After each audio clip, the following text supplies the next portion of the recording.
One thing that us Cubans and Venezuelans have in common, we fucking hate liberals and Democrats, which is why liberals and Democrats are extremely pro illegal immigration, except if you're coming from Cuba or Venezuela. Well, in those cases, they don't want those immigrants there. Maybe they don't like the sauce we bring. They like the other immigrants, but they don't like us. I guess they're selective. So I didn't really know we had this much in common with Venezuelans, but we do. And let's go over some of their grievances today, and then we'll address what people have been claiming about this alleged kidnapping, shall we? When they were killing us, where were you when they were killing students who didn't have any weapon? You were too freaking busy drinking your Starbucks with oat milk. So you better shut the fuck up and take Venezuela out of your filthy mouth. If you are not from Venezuela, you better shut the fuck up. I've seen a lot of videos of gringos trying to explain Venezuela to Venezuelans. You don't even know the difference between Venezuela and Mexico. You can't even point Venezuela in a fucking map. You don't. That's crazy. I used to get that issue with Americans, especially, I don't know why. It's something about blacks and gays in America. They love Marxism and communism. But also, even though they pretend that they don't like slavery, they yearn for it. They want to go back. They loved the concept of living on a plantation. You don't got to pay rent. So that means you don't have to be a squatter. Your food is free. So you don't need EBT. And you don't really have to steal anything because the owner of the plantation will give you free clothing.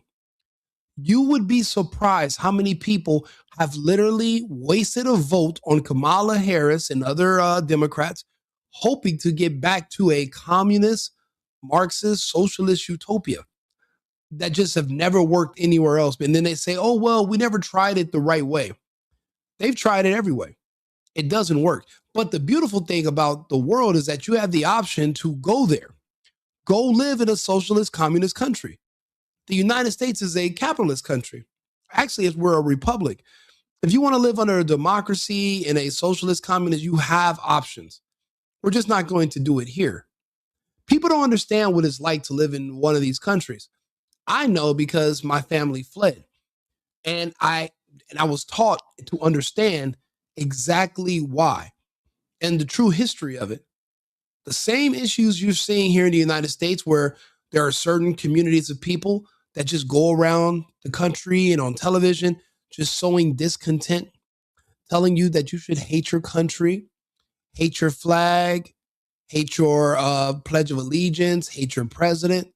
Those are the same people that want this country to be Venezuela. That California is the closest thing we have to a Venezuela. It's a dictatorship. They're moving. All the people with money are being forced out of the state. No one can stay with any money. No one worth over $200,000 is going to be able to stay in California. They're removing cars. They don't want you to drive. They want you to be stuck on a big, large plantation. And to keep the benefits like the free food and your free housing and all your free shit, you're going to have to keep the ruling class of Democrats in power. And then you have a permanent Democrat supermajority indefinitely. The same bullshit by using fraud they tried to do to the rest of the country. Luckily, whatever they were going to do, we were able to stop them. Trump prevailed. But that's what they want for us, the pain, the suffering. I try to tell people, soon as California started going communist, I evacuated. I'm a refugee in Texas now. I remember when they were telling people to stay home, not for a week, stay home for years. I remember when they turned off paying rent, not for weeks. We didn't have to pay rent for years. Same as in Cuba, because we don't have money. That's what they tell you about equity. They want everyone to be equally poor. Now, if you're a lazy piece of shit like these communists and Marxists who are bums, they don't want to work. They want you to work and your tax money feeds them. I personally choose not to live like that, which is why we left. But think about it. My country's not empty. Everyone doesn't want to leave.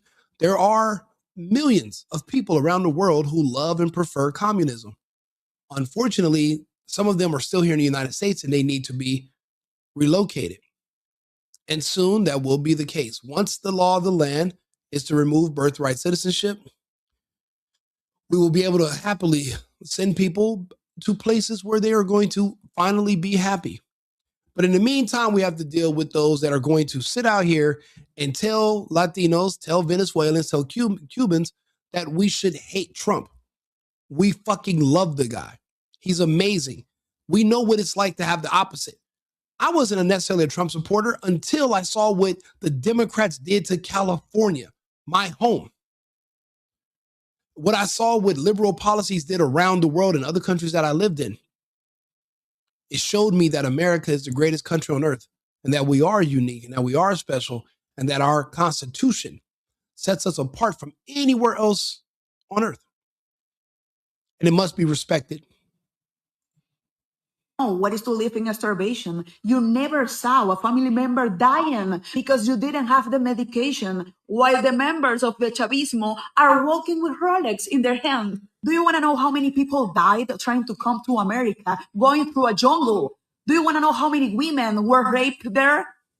We are 8 millions of Venezuelans who have left Venezuela. You don't know what is to live like that. You are too freaking busy eating your Starbucks with almond milk, you motherfucker. I have a question for you guys. Where were you when they were killing us? Where were you when they were killing students? Students who didn't have any weapon. You were too freaking busy drinking your Starbucks with oat milk.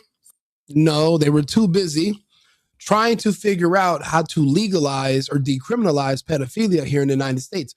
And that's the right that they all refer to. The men's gay choir of San Francisco, the trans, they all refer to, we're losing our rights. The only right that they've lost is sexual access to children. They were expecting that to go around the country to be decriminalized the way it is in California. Trump and Charlie Kirk speaking about it reversed that policy. Do you understand the connections? Are you starting to see now how things change for them? Which is why they're so disgruntled and so happy. So they're so unhappy. Venezuela. People are criticizing Trump for what he did in Venezuela. They say he bombed and kidnapped our president. No. Let me be clear. That man was never our president. He is a dictator. We didn't vote for him. Our elections were stolen. And when we protested, our kids were sent to prison. Minors were tortured. Girls were forced to prostitute themselves in prisons just to get food. Now, if you guys don't remember, initially it was a stolen election. They did hold another election a couple of years ago. Maduro lost. Actually, Maduro lost when Biden was president a few years ago. Biden put a $25 million bounty on Maduro because after he lost the elections, he said, too bad, I'm not fucking leaving. And he stayed in office.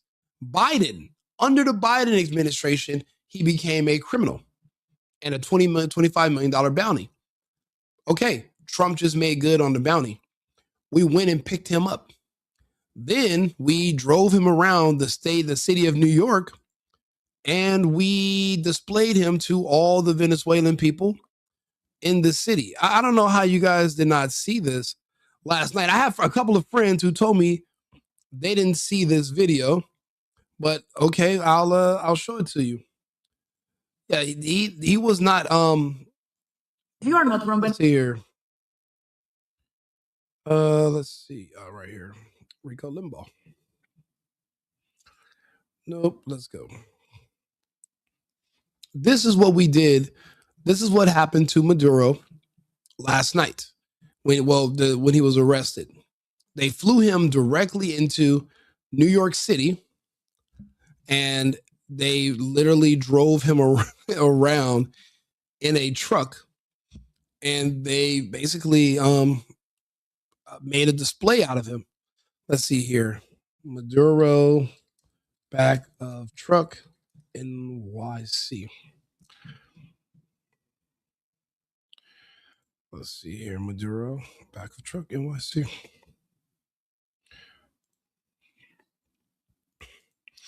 the hell? What's up with men?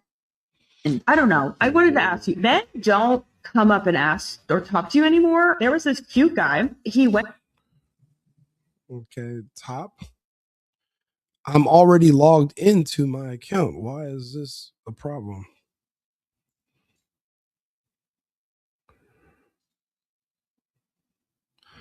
Jeez Louise, this is like, it's like slowing down the flow. Okay. Logged in, okay. Maduro in the back of a truck, right here.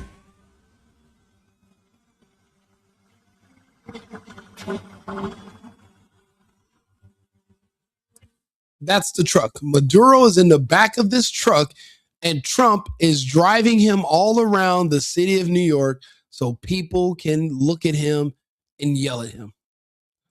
This is the most gangsterish shit I've ever seen in my life.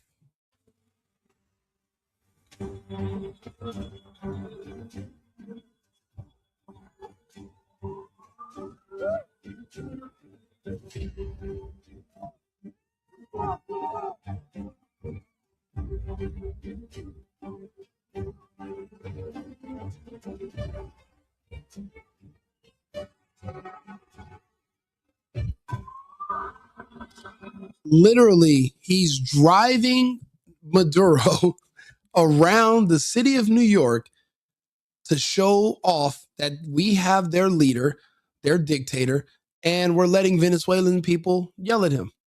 And they're doing it. That's what we've done to their so-called leader. He wasn't kidnapped. He was removed. He refused to step down from office. He was a communist dictator that was literally open to selling ports in our hemisphere to Iran, Russia, and China. And our hemisphere is for the Americans. There's not going to be any other influence in our part of in our backyard. We're just not going to have it. Which is why, unfortunately, we're going to also have to bring to heel Sheinbaum in Mexico and the little Colombian guy, because he's talking a little spicy. You know, we don't really play those games very well. You know, you got to think about it. Venezuela is a way wealthier country. Actually, Venezuela was the wealthiest country in South America until the people were tricked into voting into communism. Same thing that happened in Cuba. The darker population is envious of the fair-skinned population, but they outnumber them also. And when you appeal to the dark people and you tell them the cure to racism is communism. So vote for us, vote for communism, and we're going to make everyone equally poor. That way you're not just dark and poor, we'll make everybody poor. The dark people love it. The fair-skinned people flee. Why do you think everyone who lives in Miami that's Cuban looks like my mom, but then everybody else that lives in actual Cuba is darker than me? It looks like me. There is a reason for that. You're going to see that in other parts of Latin America as well. It's something about certain people. They sow discontent. They want slavery. They're begging for it. And then a lot of us don't want it. We reject it. We believe in free. We actually believe in freedom. Freedom of self-determination, free to work as much as I want. Not free to let the government take care of me or take care of my kids or feed me or save me. You guys want to be saved by the government. We want the government to get out of our way. We're different types of Americans. And we're not going to be able to coexist for much longer. You guys want to go, you guys want Maduro in Venezuela, but you won't relocate there. Don't worry. We have an answer for that. Get a piece of bread. And where were you then? Where were all of you, liberals? Where were all of you? Where were all of you? You said nothing. You did nothing. But now you suddenly care about international law? I mean, now you all talk about human rights? Maduro didn't lead Venezuela. He kidnapped an entire country. So, no. It's not possible for Trump to steal an election. That doesn't even make sense. It doesn't make sense. And the evidence isn't there. Now, if you have that type of evidence, why haven't you called the police department and filed charges? I'm not the place where we're not going to hold court here. Why don't you get in your car, right? Or get on a lime little scooter and go to your nearest police station and say, hey, I have secret documents that no one's ever seen.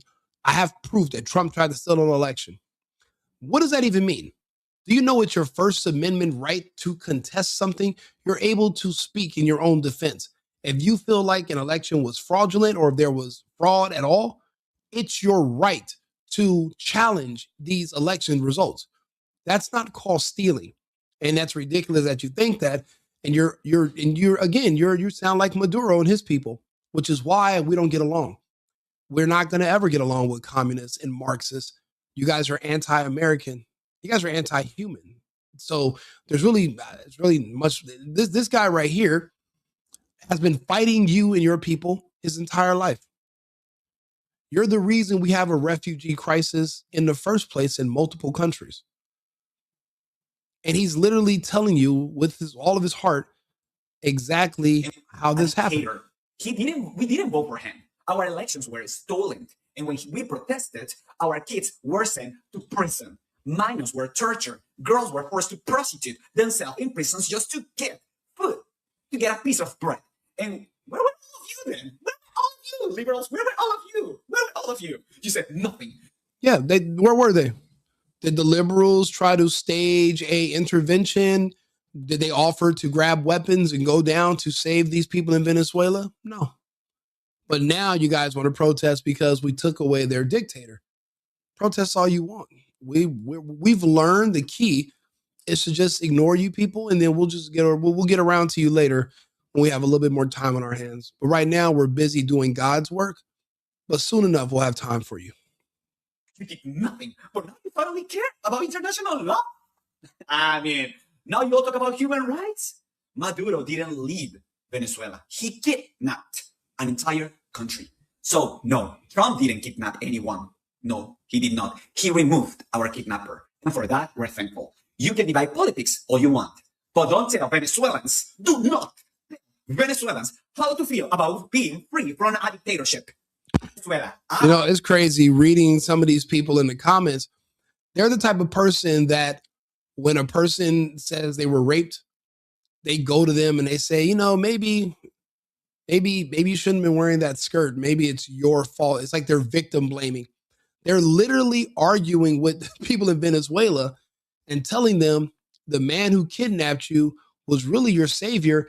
And we wish with all our might that he was our president. That's what they wish. And because they're insane, they're psychos and everything, no matter what it is, they just hate Trump.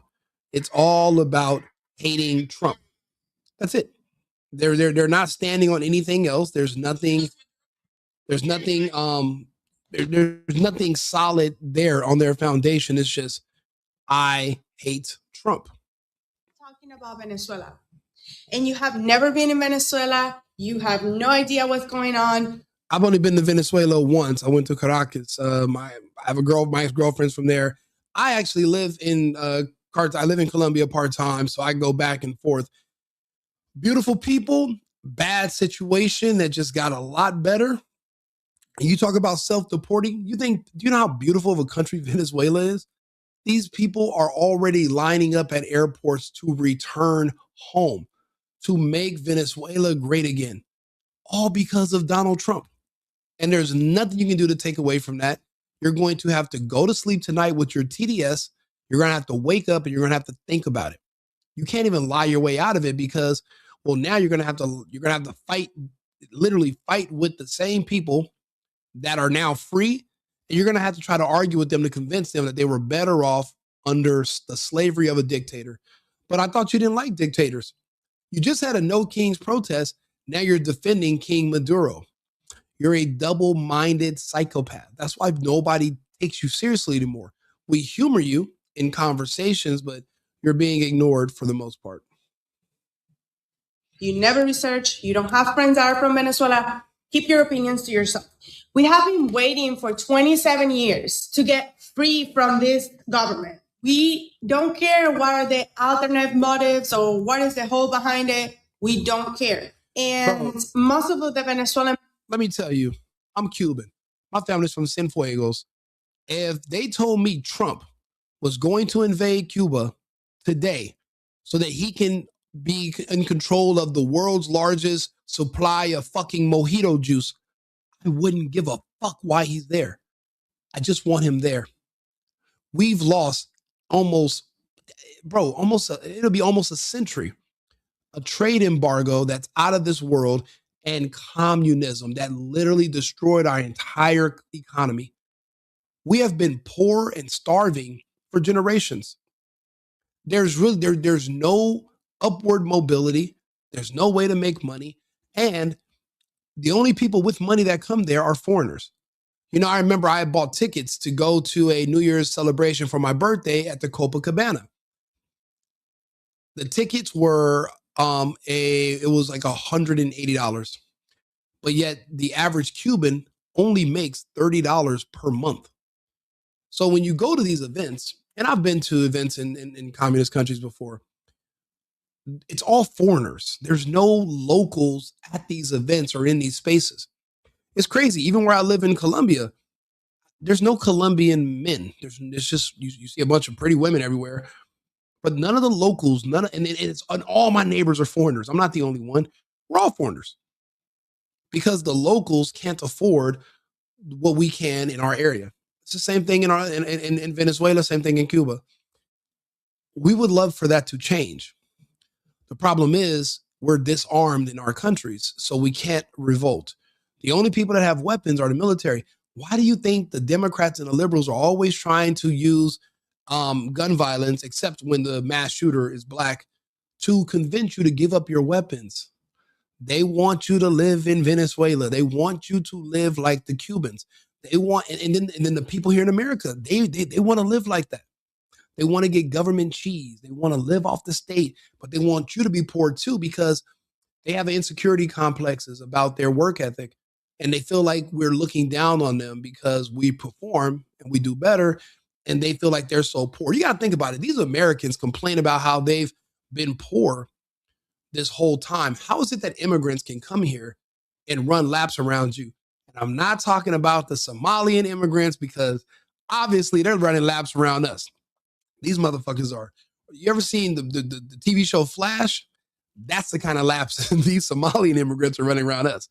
I'm just a regular worker. My family's regular worker immigrants. We're farmers that came here. Then they recruited us to work on farms. Then we worked on the piers and became longshoremen. That's how my family got to California. Well, we were in Northern California. Then we went to Southern California to work on the docks. But these Somalians went straight to the daycares. So they're in Seattle, Minnesota. So they're doing different types of laps. They're running backwards laps. They're Michael Phelps in it on land. We're just different. We're just regular worker immigrants. We don't have the plugs like that, okay? But how these Americans who have been here, they're like, well, white people have a 400-year head start. And I'm like, but you have a 150-year head start. Actually, 175 now. So what's your excuse? Oh, your excuse is, well, you hate capitalism and you think white supremacy is why you grew up to be a piece of shit and a bum. That's not true. And the policies in the United States changing so that everyone's more poor, it's not going to make you look better. You're still going to be yourself. So begging for communism while remaining in the United States, you're really just shooting yourself in the foot. You're better off evacuating to another country and finding some place that you like, that you agree with the policies. Think about it. People are talking about how much they hate Trump in these comments. And I'm like, well, why don't you go fight him? Why are you scared of Trump? What are you so scared of? My next video is going to be, why are you so afraid of Trump? Because I'm going to challenge people. If you're so mad at Trump, go fight him. What are you scared of? There's like multiple countries we're bombing right now. You can fly to these countries and then take a shuttle to where we're bombing and they'll arm you. You can just fight Trump. What are you doing over here crying? Go fight him. Go get it up. Turn up. Don't let us stop you. But we're going to celebrate Trump. I like what he's doing. I like his results. If he can give me those results in Cuba, bro, estoy listo para regresar. Pronto, hey, bro, ya me voy. Think about how much my American dollar is going to be worth there. And I'm not going to be arrested if I'm speaking to the locals because they would think you're contaminating them with your capitalist propaganda. That is a fear. That's actually a criminal charge where people are arrested if they're talking to foreigners or vice versa. They literally, that's why I tell people are like, oh, you ever go back and visit Cuba? And I'm like, did the guys who escaped from Alcatraz ever go back to visit Alcatraz? I had an uncle, they held him for like 3 months. And just because he's of Cuban descent, he used to, when he's a kid, he goes to visit. It's communist. It's nonsensical, but its days are limited because remember, only the United States will have influence over our hemisphere. Cuba, Venezuela, Mexico, they're all in our hemisphere. This is our backyard. We're just shoring it up because think about it. We can't allow the Russians or the Chinese or the Iranians to come do a deal with the Russians. To come do a deal with the Cubans or the Mexicans. And obviously the Venezuelans, they were flirting with doing port deals where they were going to, because, the Chinese will come in and they'll build a huge port in your country in like 3 days. they'll send a bunch of Chinese contractors and employees, and then bam, they have a beachhead in our hemisphere. We know they have ports in Brazil. We are going to also have those removed one way or the other. But for now, we're just going to make some examples. Cuba, Colombia, Mexico, you're on notice. People that that they are not living in Venezuela, they didn't left because they wanted to look for better opportunities. Most of us left because we have no freedom. We have no freedom of speech. We cannot talk about the economy. We cannot talk about what's going on. We cannot talk about politics. We cannot talk about anything in Venezuela. You know how crazy it is? There's people that get online, get into my comments, and they tell me not to talk about these exact same things. Nobody ever tells me in person because, these people don't really want to fight. But they tell you on the internet, they say I'm telling you, these people love anybody who's unhappy about what Trump just did. They love communism. Maybe it isn't tricky. Maybe they don't connect the dots in their head. They don't understand what they're supporting, but they love Maduro. They love communists. They love slavery. I tell people the whole slave and master dynamic, it's a natural part of the human dynamic in general. It's slavery everywhere, and there always has been, there always will be some form of slavery. These people they were born to be slaves. Think about it. Look at all the people that did not take the vaccine versus the people that did. If you think about it, there's only going to be a certain amount of slave masters, and then the rest are going to just be the slaves. And if you look at the amount of people that didn't take the shot versus the amount of people that did, well, then you can tell who the masters are, and you can tell who love to be slaves, who wants to be a slave. They volunteered. The same thing. You can just apply. I'm telling you, there's nothing new under the sun. People are following the same patterns, just in about different topics, but it's all the same, which is insane. So for the people that say that communism and socialism is the way, well, you need to live in one of those countries first. Notice how she sounds just like me. Literally, I preach the same shit every day, every episode. Oh, and if you like what I'm preaching and you like my opinions, hit the, follow the channel, subscribe, like the video. I appreciate all your feedback. And for the Patriots who have already been here rocking with me, I appreciate you guys so much. Because of you, my views have gotten so high in recent weeks that I've qualified for like some form of monetization. People have been doing donations on my Cash App. I don't have my Cash App attached to my phone, only on my computer. So I thought I wasn't getting any. I do a refreshing and there's like 30 different ones. And I'm like, holy shit. People are doing like small donations. I appreciate it. You don't have to, but everything helps because again, this is a media company that I'm building and I will be doing different types of contests. I'll be having guests on. We're going to be building a studio. We're going to have multiple cameras and microphones, but it's going to be a purely America first angle. I'm not a fence sitter, milquetoast liberal or a milquetoast fence sitter. I'm not Tim Pool. Everything I'm going to talk about is going to be from the angle of pro-America, pro-Constitution, and of course, we're pro-Trump.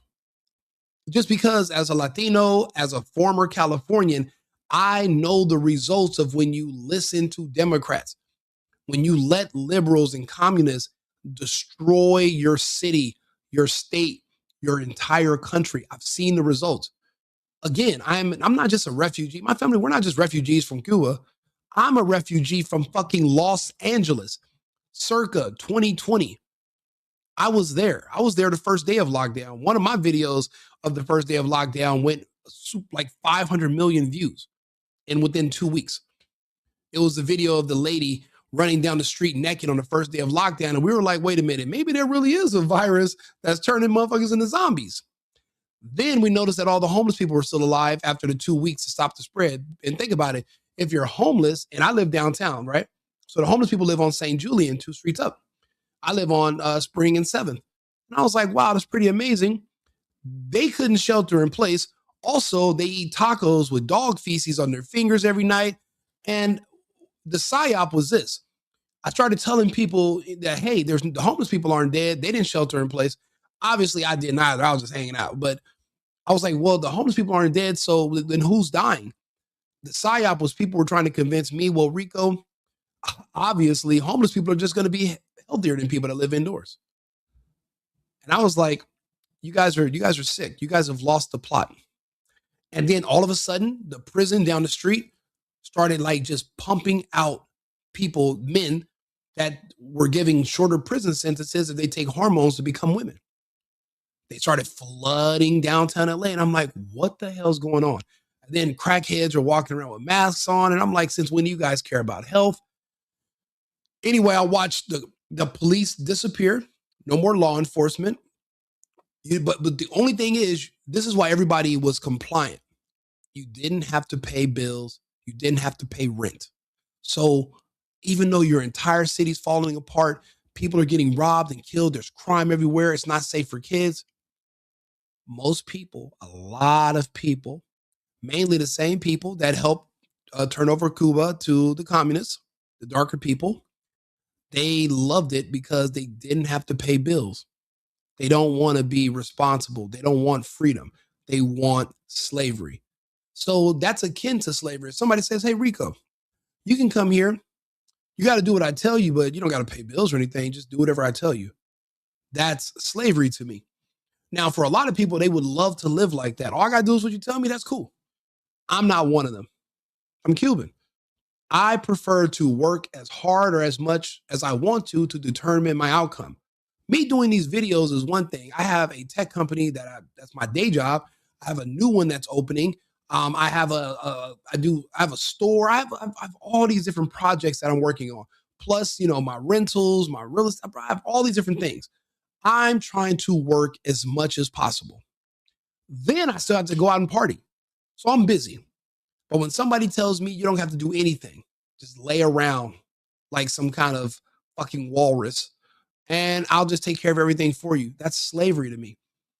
What, because I'm not in the field picking some kind of vegetable or some kind of cotton or something? That's not slavery? No, that's still slavery.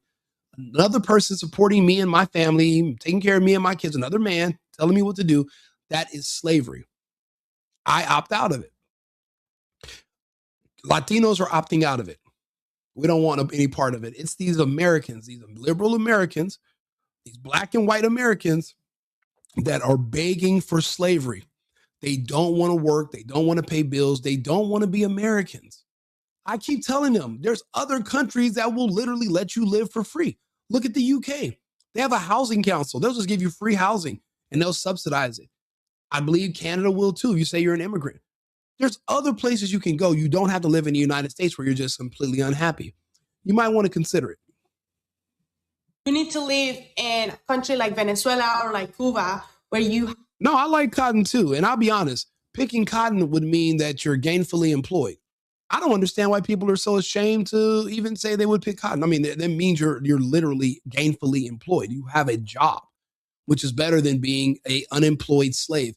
If you're living off the state the way Martin Luther King intended you to, you're state dependent, you're depending on the state to solve your problems, you are a slave. Martin Luther King walked his people back into slavery. Why do you think it's only his people that are saying they want all this free money and they don't want to work? And it's only them. Martin Luther King walked them into it. There is no MLK from Cuba that's like, hey, the Americans owe you guys money, reparations for this and that. And from 1,000 years ago, we used to live here. They kicked us off to Cuba and they make up these stories. No, there is no MLK telling us to stop working and to depend on the state. But unfortunately, their group does. So there's a lot of problems throughout the country with one particular group. We see it. And that one particular group is heavily influenced by the gay white liberals. They have a leader, a former leader that passed away as well, Malcolm X, tried to warn them about the white gay liberal. And they don't take warnings. They don't listen. So now we have this huge problem in the United States. But the good thing is us Latinos are here to inform you about reality. We'll fight with you. The conservative straight white people, they're like pacifists nowadays. They're not willing to get out there. They go to these protests and confront these people and check them about the nonsense they're spewing. We'll go do it for you. Matter of fact, there's a video. I was going to wait to play it, but because I like what she's saying, but this is a video right here of a guy. He went to a protest today just to confront these people. Venezuelan guy. Venezuela. People. How are you guys? Where are you from, guys? No? Hi, guys. No more war. Where are you from? Here? And what are you protesting right now? Today? More wars in Venezuela. No more wars in Venezuela. And you know about the situation in Venezuela?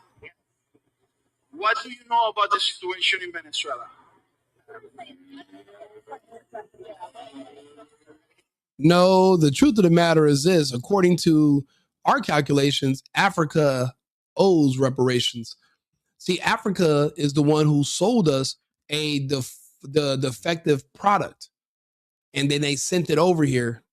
But remember, Africa is the one who packaged up the product, went and picked the products out of the jungle, put them in chains, put them on the coast, sold them. The purchaser is not the person responsible. The seller is. And they literally sold us a defective product that does not work very well. And that caused a lot of problems. So because of that, the Ghanaians, the Nigerians, anybody on the West Coast, the Ivory Coast, Senegal, etc., they owe reparations to the descendants of the slaves that they sold, but also to the purchasers because it was a horrible investment. If anything, it's more and more looking like the Somalian fraud. I'm seeing some this African fraud thing's been going on. It looks about 400 years apparently. This isn't new. West Africa and East Africa started to run together with the fraud because they literally scammed the fuck out of us. If you look at the product we purchased, it was a scam. Obviously, it was a huge mega scam.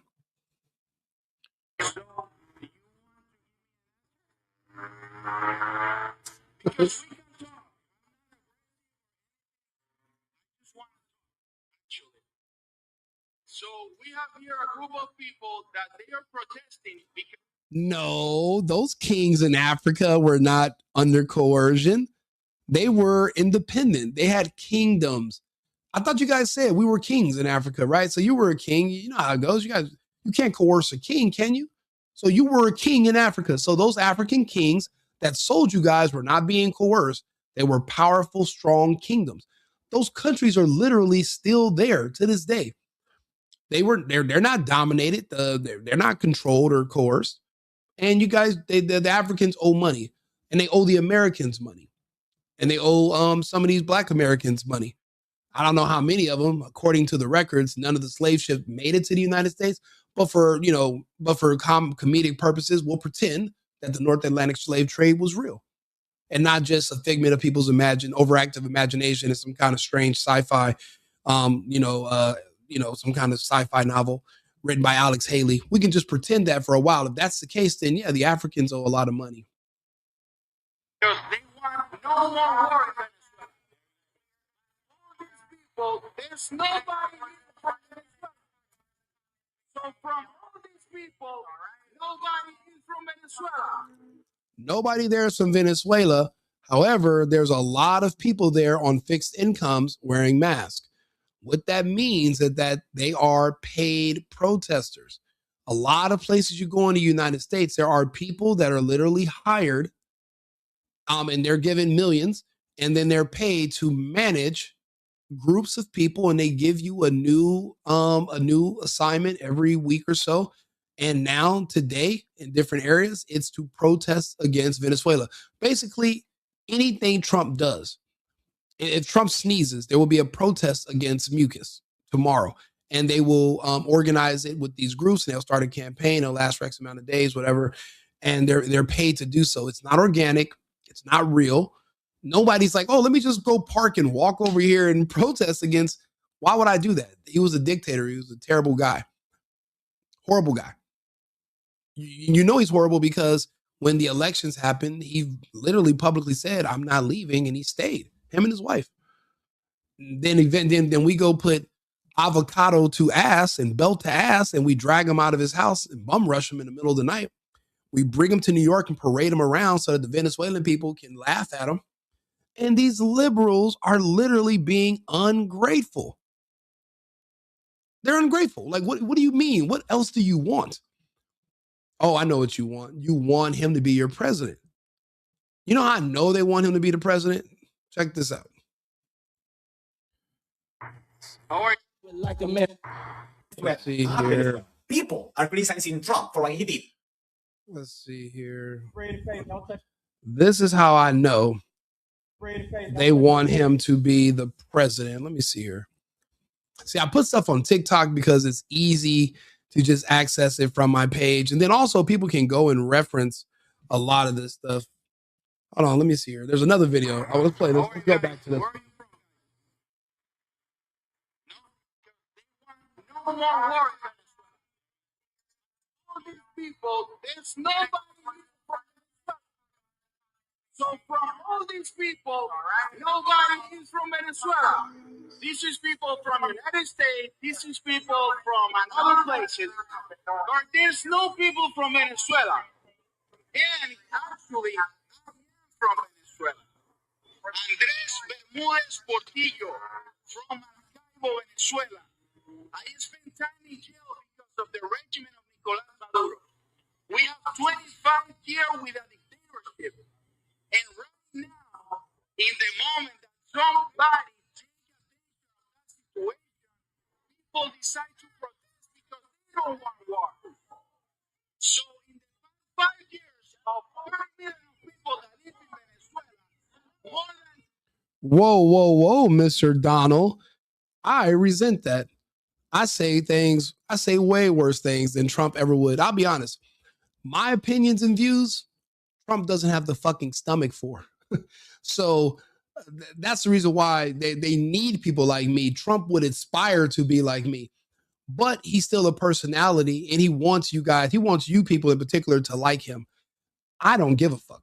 I don't like you people. I don't expect you to like me. There's nothing for you to like about me. I'm from a communist country. I hate communists. You are a communist. Yes, you're a communist. You're a Marxist. We're diametrically opposed to one another. We can never be friends. You're never supposed to like me. Trump, however, will try to find a loophole for maybe the commies will like me one day if I throw them some carrots and I throw them some bird food. And bro, I'm not Trump, and I'm not ever going to pretend to be Trump. I like the stuff he's doing, but I believe he should be doing way more ass kicking than kissing. But the good thing is, at least he's not offering you people a platinum plan anymore and an ice cube and trying to give you money. That's all off the table because you guys stabbed him in the back. You're untrustworthy. So that's why I love that about Trump now, too. He's not offering you anything. I remember he was pandering back in 2020. It was like, oh, man, let me give you this for your community. Now he ain't said shit about that community at all. Just like Biden and Harris, you know. I mean, except at least he didn't try to euthanize them with that injection that he forced upon them. But I digress.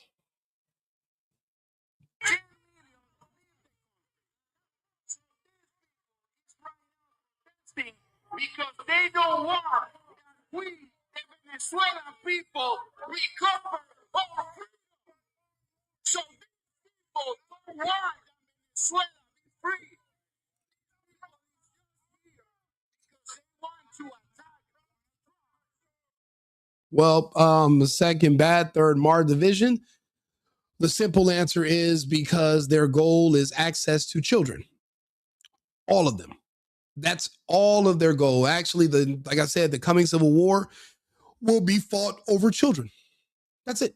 That's the simplest answer. And that's the only thing, that's the only right that they had taken away from them.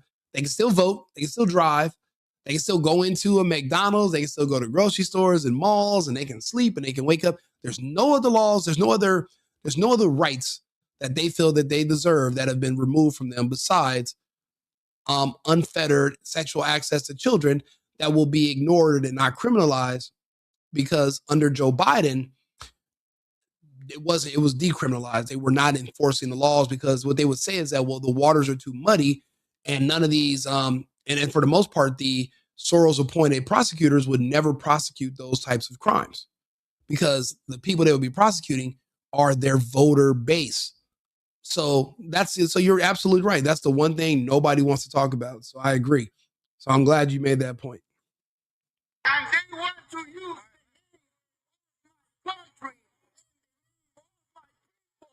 to eat it. If China has a huge earthquake and they break off from the Eurasia continent and they float into our hemisphere, we will drag Xi Jinping by his nice creased fucking satin corduroy pants in a heartbeat.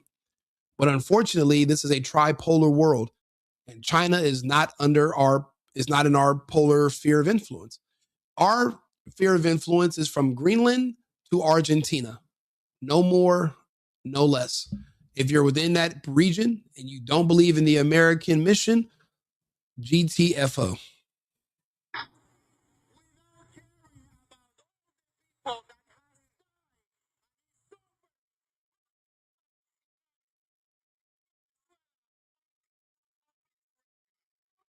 Like a mess. So let's see here. Like a mess. Right here. Knew you was the one. That's why I chose you. Let's see here. Where is this? There's one other video where I want to show you that these people really did want Maduro to be president. Oh, here we go. Nicolás Maduro out here who's going to bring us to revolution. I will support that movement. I would rather have a bus driver in charge than a billionaire, okay? Let's put it that way. Nicolás Maduro could come and be our president? Oh, any day. Any day. Look, all the check marks are there. He's not white. Okay, he's a minority. Any day. Look, all the check marks are there. He's not white. Okay, he's a minority. Okay. He looks a little too much like Saddam Hussein, though. Nicolás Maduro out here who's going to bring us to revolution. I will support that movement. I would rather have a bus. She said, if you're going to bring us Maduro, we'll take him all day if he supports a revolution. What and then what? what would that solve for you? You can literally revolt right now by dropping your American citizenship and moving to another country. That's how you really revolt. You don't have to die. You don't have to go to prison like the Panthers did years ago. You could just leave, which would make more sense. But what they're saying is that they don't, as long as he's a white person and he's straight and he's male, then he can't be the president. They want a foreigner, person of color. They want their multicultural democracy. They don't want to live under a constitutional republic, which is why it's like we have two different countries occupying the same space. And we can't do that. We are one nation under God. If that is not what you believe, you're in the wrong place, which is why we have no choice but to remove your birthright citizenship. You're no longer welcome. Then you'll be banned from coming back to this country. And you can go turn wherever you're sent to into your great communist utopia. You're going to have that right soon. Bus driver in charge than a billionaire, okay? Let's put it that way. Nicolás Maduro could come and be our president? Oh, any day. Any day. Look, all the check marks are there. He's not white. Okay, he's a minority. Okay. He looks a little too much like Saddam Hussein. Which is crazy to say because in Maduro's home country, he's the majority. He's not a minority. Like, what are these people? These people are clinically insane. Let's listen to what the girl says in the beginning one more time. Nicolás Maduro out here who's going to bring us to revolution. I will support that movement. That's why her birthright citizenship must be removed and she can be sent to a communist country somewhere in Africa. South Sudan, Niger, Burkina Faso. She has options. Now, she will learn. She will not be allowed to be a feminist and she will not be able to speak English as her primary language. But she will be happy. There will be no Trump over there. There won't be any ICE. There won't be anybody white for her to complain about. And she can have her revolution. But to give these people freedom and to remove their birthright citizenship is really us giving them mercy. If this country is racist and oppressive, then to deport you is us being merciful. You shall be grateful. You shall be thankful. We are removing you. We are saving you. We will be essentially helping you escape. So we have something to look forward to. These people want a Maduro dictator to be their leader. So they shall have one. That's why we're working with the Supreme Court to remove birthright citizenship.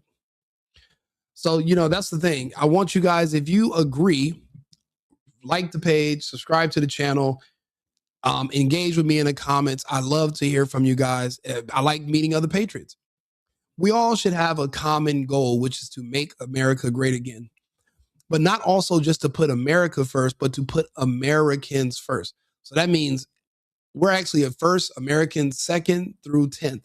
America first, America only. And then once we get past 10, we might be able to consider other people. But Americans and America is my primary concern. Because at the end of the day, we are all we have. If it wasn't for the internet and videos, we wouldn't know two shits about what's going on 300,000 or 30,000 miles away. Because it's inconsequential to us. We are a land that's protected by two large oceans, largely disconnected from other parts of the world. The only people we need to focus on are our neighbors. When you find out your neighbor hates you and they hate everything that was built in this country, well, then we really can't be neighbors anymore. And it is merciful for us to remove you. Deportations are merciful. Removing birthright citizenship, being able to deport people that sow dissent and discontent in our country and pass a certain amount of violent convictions, the fact that they'll be able to be repatriated to another nation is it's literally God's will. It's something to look forward to. We don't have to live like this. We don't have to worry about being shot when we go to certain places or stabbed or set on fire if we get on a bus or we get on a subway. Certain people that are protected because no one wants to say anything to. We don't have to worry about. We don't have to live like this. We do deserve better, and we shall have better. Our kids deserve better, which is why we must do this not now, but right now. And it will happen. So remove people's citizenship because they don't kiss ass or agree with you. Yeah, well, let's see what you try. I'm definitely ready. What do you mean? It's not me you'd have to fight. You got to fight law enforcement. You got to fight ICE. So if you're ready, then you should go out there and just fight them now. We already have people doing deportations. Where do you live? Drop your address. And if you want us to report where you're located and tell ICE to go see you, we can do that. We're literally open for business. we're literally deporting people every single day. You can be repatriated to a place that you enjoy. You don't got to kiss the ass, but you got to believe in the concept and what our country stands for. And if you don't believe in the Constitution and you have these thoughts like you want a Maduro to be a president, you're a liberal, you agree with empowering dictators, well, then you're not welcome. You're not welcome to be an American anymore. Yeah, you speak English and you have citizenship, but you're no American, my friend. The files are blacked out. What files? Alligator Alcatraz is due process. Alligator Alcatraz is too much process. Because what due process did they take when they illegally snuck into the country? That's the exact amount that is deserved when we put them out. The fact that you're even under arrest and you're not immediately deleted and executed on the side of the road, that's due process. The fact that we waste city and state resources and federal resources to detain you in a holding facility where we do provide food, that is all the due process. And we're flying you home for free. I can't even fly to some of these countries. I can't fly to any of these countries for free. hope I get deported to one of these Latin countries with all these goddamn beautiful women. And then I can just, when I get there and I'm ready to come home, I just cough up this passport. And they're like, oh, but if I can just get that ticket there comped, then I'm good with that. So I can just show up and they no inglés. You know, Spanish is my first language. I no inglés for me. Oh, wait, what? And then they give me a free flight, bro. I get there, get lunch, everything's cheap, bro. I just paying for these flights sometimes. It's just, that's the only caveat. But if I can just get, then I can just pay for my ticket back. So I'm halfway there. That's 50% discount. You can't really beat that. So yeah, I wouldn't mind at all. I agree. They shouldn't be voting. Who says he's a dictator? Everyone. He's literally a dictator. No one has to say he's a dictator. He did not step down when he was voted out of power. That equates to him being a dictator. Republican Sheriff Chao Bianco is leading for governor polls in California. I hope so. And I hope eventually somebody finds a way that piece of shit Democrat that was having sex with the Chinese spy, Eric Swalwell, whatever his name is. He thinks he's going to win the governorship of California. And did you hear what he said he's going to do? He wants to arrest federal employees for kidnapping. Okay, so now if you can do that, then you can arrest police officers for arresting people, and you can call being arrested for committing a crime kidnapping. These people they don't want law and order. They want chaos. They want these cities to burn. They want you to be robbed and killed. They don't want order. They don't want peace. And again, a lot of them, like Swalwell, they never took a wife. They never had children. They're not a part of the future. They have nothing invested in it. They're only worried about themselves and the here and the now and their own self-interest, but also they're worried about their own bottom line for their own temporary short-term gratification for the rest of their life, however short or long that may be. Depending on if he took the vax or not, we're not predicting too long. Not anymore. New Orleans see 4 men in police leaving for Texas, as they should. That's why I love Texas, and I'm actually I'll be going back in about a week. That's probably one of the safest places to be in the country besides Tennessee or Florida. All dudes pay for sex, my friend. It's called being a husband.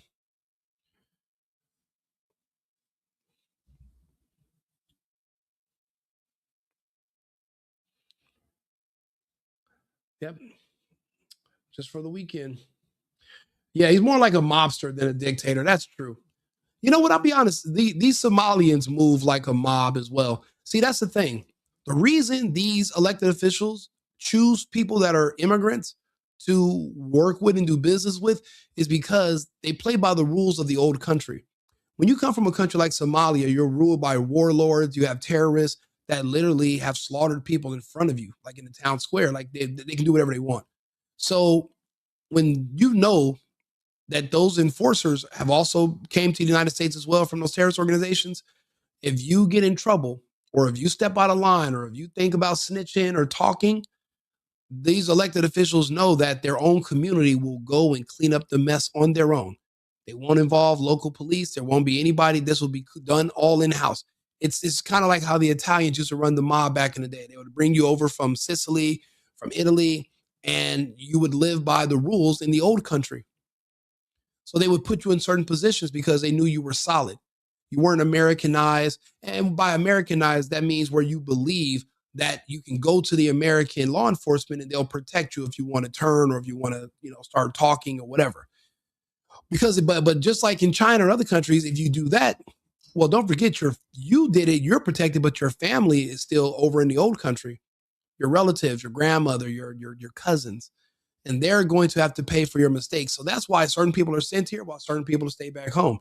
They're the leverage back home to keep you in line over here. But see, when you're dealing with Americans, you really can't push us around like that. You can give us $1 million for our vote, and we can still vote for the other guy, because when we get into that booth, we might just vote against you just to spite you because you gave us the money. So we're not really good to do business with. There's not really a thing. But these people from the old country, they're more loyal because they have to be, because the punishment of death is literally real and it's right there. Remember, all the different ethnic groups in this country. When we come to these countries, there are people that come with us that are a part of police forces, and they watch us and they keep us in check in our communities. Think about it. They found Chinese police stations here in the United States. And what were they doing? Were they going after Mexican people and black people? No. They were targeting other Chinese people who defected or came to the United States. All of these different ethnic groups have their own enforcers that are here to keep them in line. That's why they can practice Sharia laws in their area, because people from the old country are in the area that are also monitoring and watching everything. That's why they don't speak out. That's why they don't say anything. And that's why they all are moving in sync. But also because they're paid to do so. They're paid to come to the United States and be residents, because once they're here, they can illegally vote for Democrats and keep certain Democrats in power. But also, even without being citizens, they are counted in the census. Without citizenship, they're counted by the census, and they are able to help increase the congressional seats in every state. So you bring over enough immigrants, you can pretty much stay in power indefinitely. How do you think we have a super majority in California that's fake? It's all based off of fraud. It's all based off of illegal votes from illegal immigrants and extra congressional seats from non-citizens. The playbook in California, they're following in other states, except instead of choosing Mexican people or El Salvadorians, they're using Somalians. Some states have Ethiopians. Some states have people from, the UAE. Some people have people from Algeria, Northern Africa. You got some people with the Kenyans. They choose a certain country. The groups in those countries that are in charge, they work out deals with them. They funnel money to them, and they pay them. And then those groups hire families to move to the United States so that they can illegally vote and be counted on the census for congressional seats. And that's how the great replacement scenario works. See, they know a lot of you took the vaccine and you're dying. They know that. So someone's going to have to replace you, because the show must go on. Taxes must be paid. The infrastructure must be maintained. So in your absence, these illegals will live in your house. They'll work your job.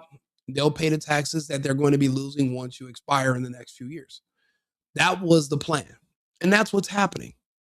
But now that Trump's exposing it and we're calling it out, we're hoping that we can reverse it before too many people pass away too soon. That's why we're technically in a race against time. It's because we're racing against the vaccine. Get on Facebook today. Look up all your friends and family members that have somebody dying. One of my greatest friends out here, I went to see him today, and he was upset. And I was like, "What's wrong?" And they were like, they just found out his mother, all of a sudden, just like everybody on TV, they found some mass just came out of nowhere, stage 4, instantly. And we know what she did last summer. We know about the injection. He didn't do it, but she did.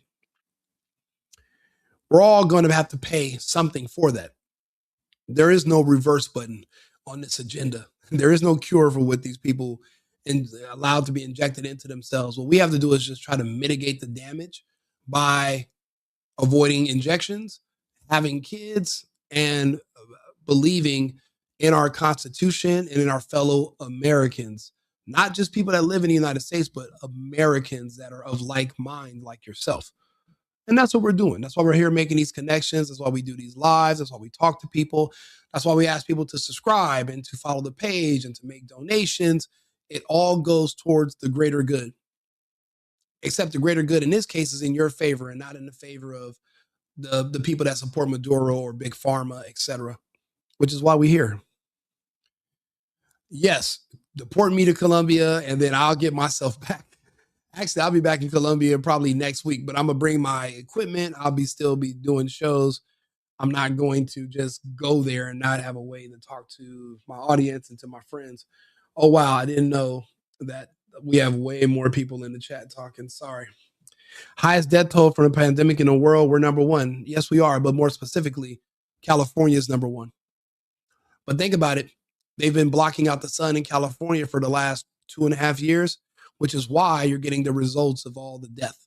So now that we've outlawed cloud seeding in certain states in the United States, that means we're countering their agenda, because you're only going to die in the dark. That creature that they injected into you, it only grows inside of you when there's no natural sunlight slowing down its growth. Natural sunlight slows the growth of this thing, but LED lights and taking testosterone injections called boosters, it increases the growth rate of this thing. That's what they're pulling out of people. They're pulling a creature out that's clogging all your arteries and damaging your heart. There's something that's growing inside you that's not supposed to be there. It's foreign. So now if you're wondering, well, the spike protein, yeah, you're better off just understanding there's something growing inside you that they found. He got a red accent. I guess I do. Where's my Doge check? You're not American. You don't get anything. You get nothing. No chips, no salsa, no rice, no nothing. Let's see here. I didn't take the death poll. Good for you, Bob. That means you and I will be having these conversations for years to come. We're Americans. We're patriots. So we're all we have. So make sure you subscribe because think about it. This is not what I normally do. I go out and drink, I party, I date, I do all this other stuff, right? I had to literally carve out a huge section of my life because I knew that if my calculations are correct, there was going to be a huge die-off. And if you turn on your news, turn on the TV, turn on your Facebook right now, you'll see tens of thousands of people just dying suddenly everywhere. And it's not just the blacks only anymore. It's everybody's dying. And that means, and you got to think about it, when you're 60% of the population, you can withstand losing 20 or 30%. But not when you're only 13%. That means your numbers, that means you're in an extinction level event without anybody even advertising it. So there's a big difference when it comes to that. However, I'm a stenographer, so I will be able to keep track of everything that's been happening and repeat it back to you in detail and tell you exactly how we got to where we are and from where. The actual details of how we got there. I keep track of it. That's why I do these episodes. This is not necessarily for you guys in the chat today. This is for historical records. This is so that we can come and look back on this conversation so we can see how we got to where we're going. Remember, I've been keeping track of this in detail from day one, March 15th of 2020. And it's my job to make sure you guys never forget. You know, I was in California a couple months ago and my friends were like, you want to go out to a club? And I was like, what are you guys celebrating? You just reopened about a year ago. And it's like when I'm out and I see people in California, they're like, yeah. And they have like that look on their face, like they're smiling, but they're like, and you're like, why are you making that face? And it's like everyone has that same look on their face. It's like they're trying to pretend that they're having a good time. It's like when you're trying to pretend like you're happy, like you get in trouble with your parents and your parents like, you better fucking smile. And you're like, because there's no way that you were just locked in your home and pretended that you were going to die from an imaginary virus that had a 99.999 recovery rate that didn't kill homeless people. You had to trick yourself into believing that for years. There's no way you're not mentally damaged from this. That's impossible. So they're not happy. They're trying to fake the funk. And that's why I just can't even, there's no way to really go to California and enjoy it. So that's why everybody's just leaving California. Yeah, I refuse to wear a mask. I don't wear masks. If I walked into a store and I was wearing a mask, then anything I was going to buy is now free. It's on the house. Oh, it's real. It's on you. Okay, I'll just walk out. What are they going to do? You're literally considered. You're hiding your identity, like that. You're a criminal. That's what that's for. Snake venom. Yeah, that's an understatement. But it was snake. Hopefully, a poisonous snake venom. Actually, that's the best word to describe it. Yeah, that's all it takes to be a scientist. You have to follow the scientific method. If you don't know what that is, I can explain it to you. Yep, never mask, never vax, and I never took a test, a PCR test. You know, it's crazy. The man who invented the PCR test, Dr. Kerry Mullis, mysteriously died like right before the lockdown started. He could not stand fucking Fauci. And he was like, Fauci will literally try to use my PCR test and use electron microscopy to say that they can zoom in on something and say that this is what's making you sick. But that's not what electron microscopy does. It doesn't tell you if you're sick from something or something is making you sick. it's just a magnifying glass. And he was like, one day Fauci and his friends are going to use this to fool the entire world.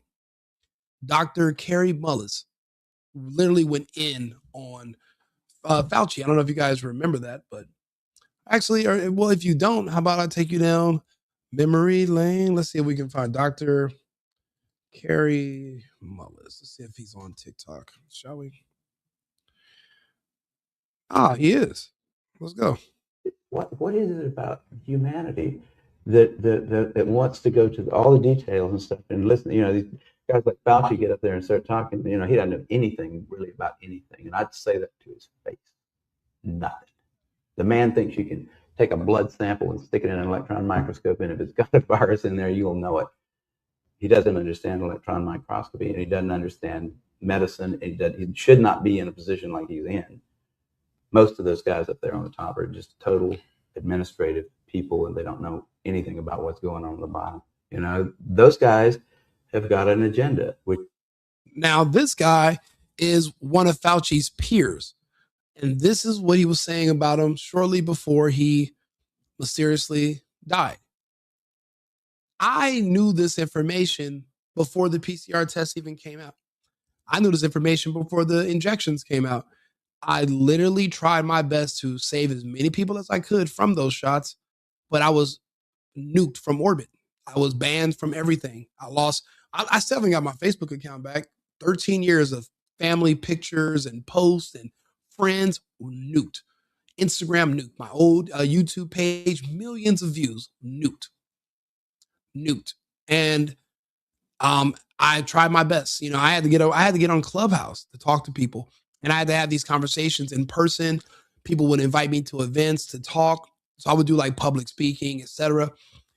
It was very rare that it divulged into an argument.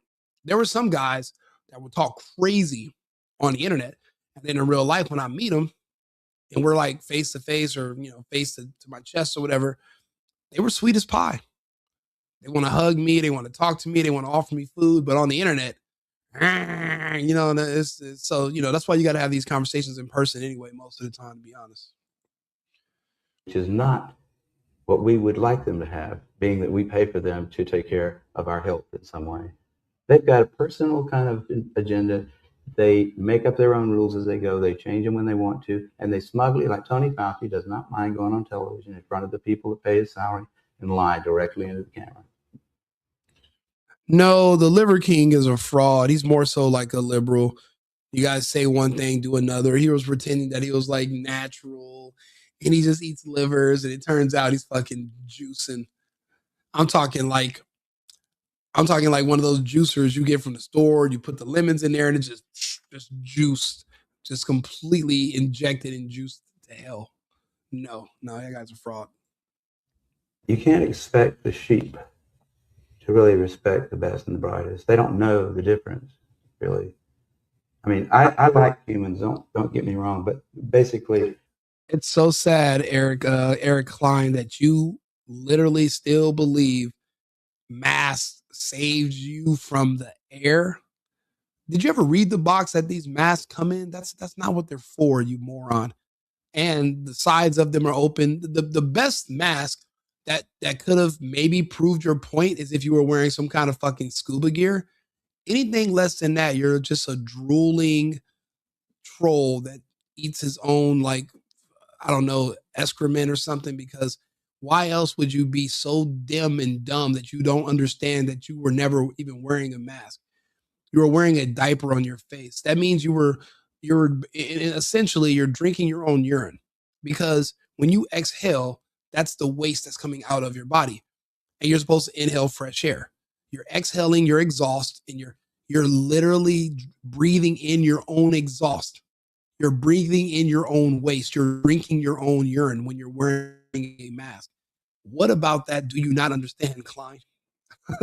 Am I the first one to tell you this, or did you never think about it?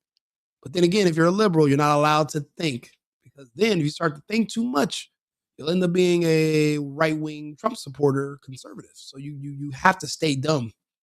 But you're not going to be able to influence anybody over here. We're not as weak as you mentally. So, I mean, even though you're barking under the wrong tree, I do appreciate you still being under the tree with us, because maybe while trying to fact check me and prove me wrong, you'll do it in front of other people and they'll learn something. Even if you don't get it, they will. And by maybe just by just being in your sphere of influence. So that's the best we can hope for, right? The vast majority of them do not.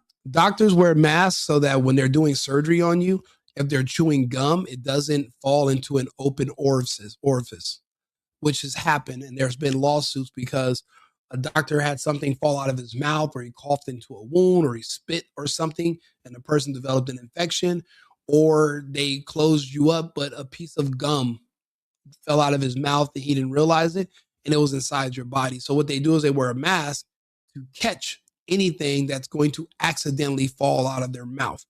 It's not to protect them from hazardous air. You're an idiot. Possess the ability to judge who is and who isn't a really good scientist. Yeah, none of my fellow Americans were killed. Actually, I saved Americans. I saved a lot of Americans, thousands, tens of thousands, maybe more. I mean, I talked to hundreds of thousands of people on Clubhouse, and people still tell me thank you to this day. People that had worked at hospitals and doctors' offices, people that had jobs where they were threatening to fire them. I gave them the strength, and I offered financial assistance if they did get fired to compensate them until they can find another job. And luckily for me, none of them ever got fired. They held the line because I convinced them to. When all odds against them, and they thought they were going to lose these good jobs. And it was weird. They were giving you a promotion knowing that you were going to want to keep your job so bad that you would take the injection. But then after you took the injection, they figured you were dumb and you were a liability, and they fired you from those jobs anyway, because they were only hired you in the first place so that they can have an excuse to inject you. And the cost of your body, like so that you can donate your body to science, is whatever your salary was at the time. That's how much they bought your body for. And now they're just watching the population, and now they're studying you. Remember how vaccines used to take 15 years to study their effectiveness? Well, you are the study. There is no study before. You are the study, Mr. Klein. And I am looking forward to hopefully continue these conversations. And then one day when they stop, just like these other doctors that I used to argue with that are now gone, just like Scott Adams, who used to argue with me, how's he doing? Not to poke fun at him or anybody, but where are they at now? Yeah, Mr. Klein, you not only killed Americans, you killed your own family. How's that guilt feel? I don't know what it tastes like. I've never been that guilty.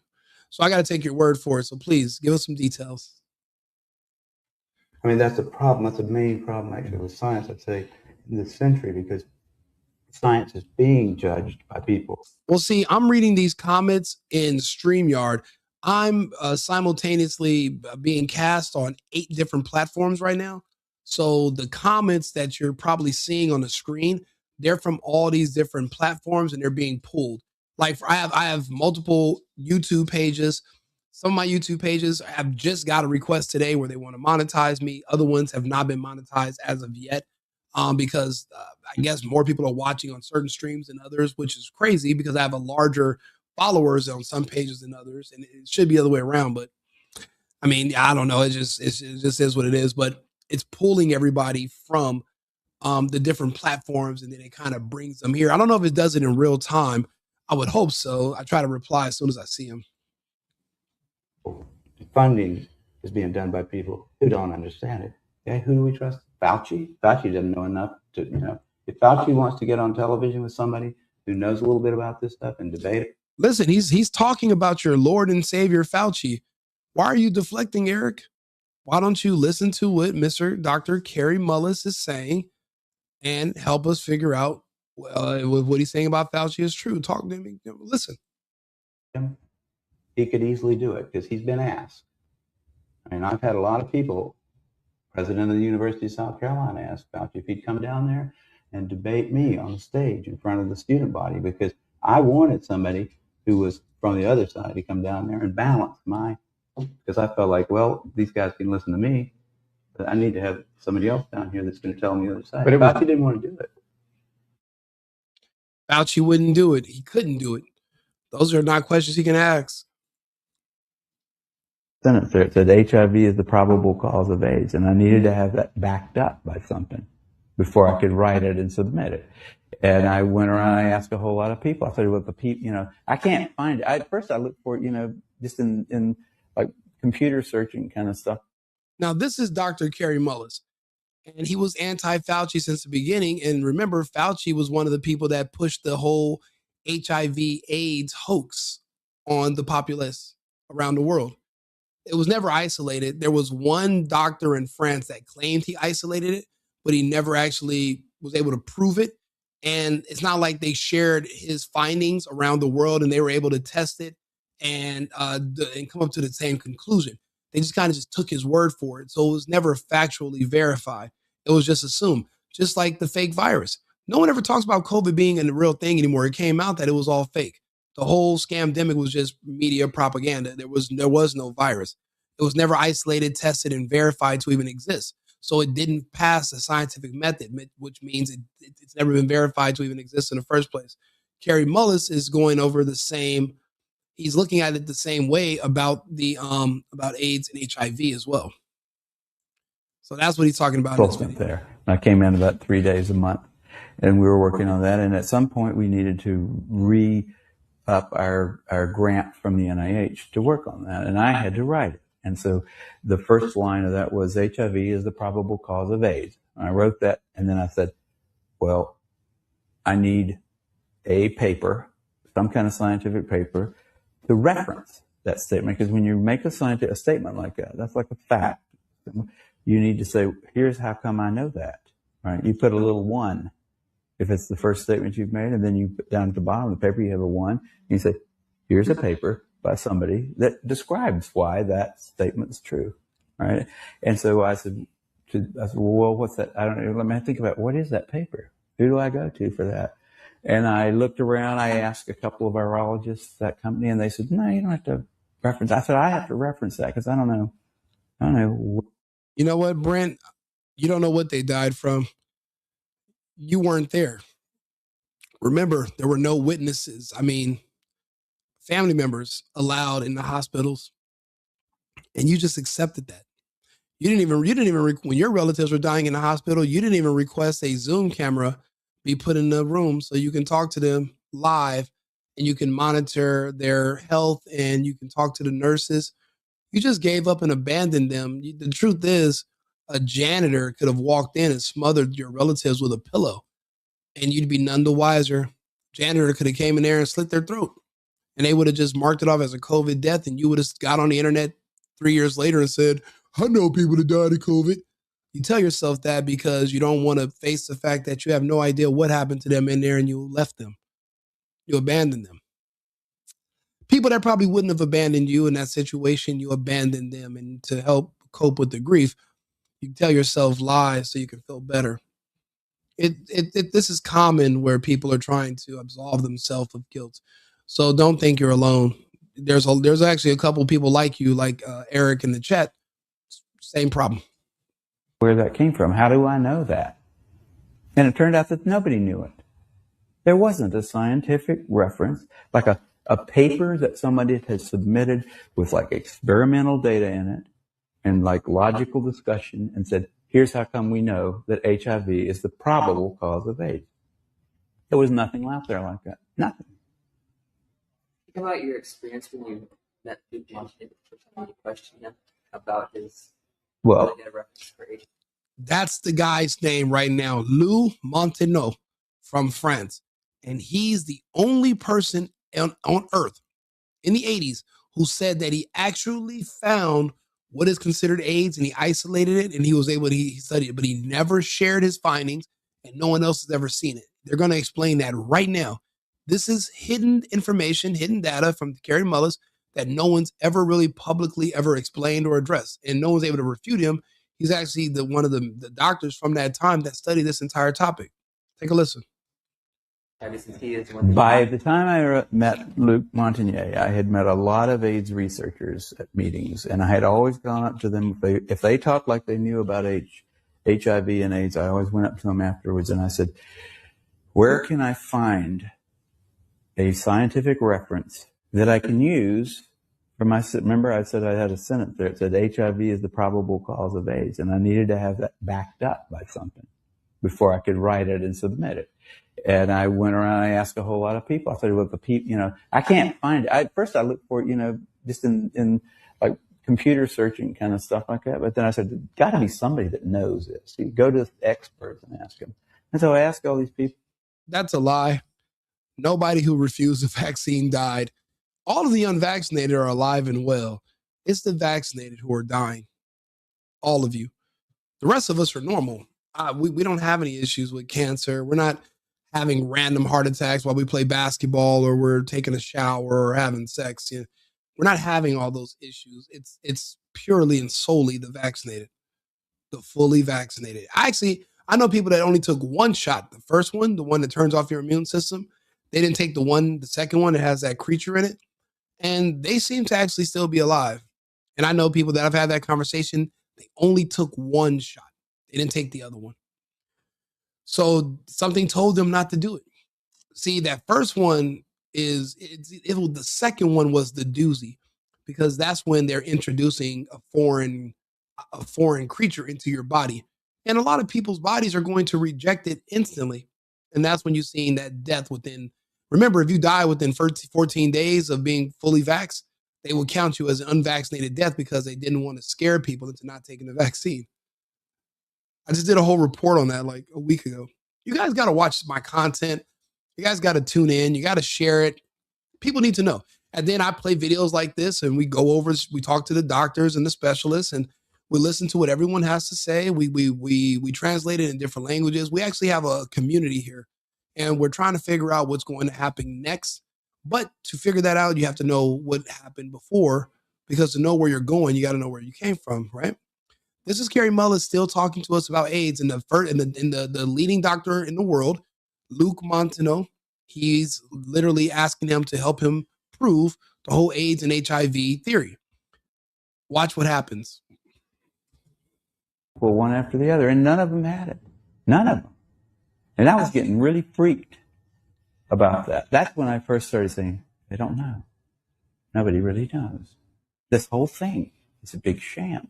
It's ridiculous. But then finally Montagnier came to there was a special little seminar down in San Diego where an old friend of Robert Gallo's. The only measles they are in risk of contracting are vaccine-induced measles. The same thing with polio, you dumbass. The only polio outbreaks are vaccine-induced polio outbreaks. Look it up. Look at the ones they're having in Africa and these other places.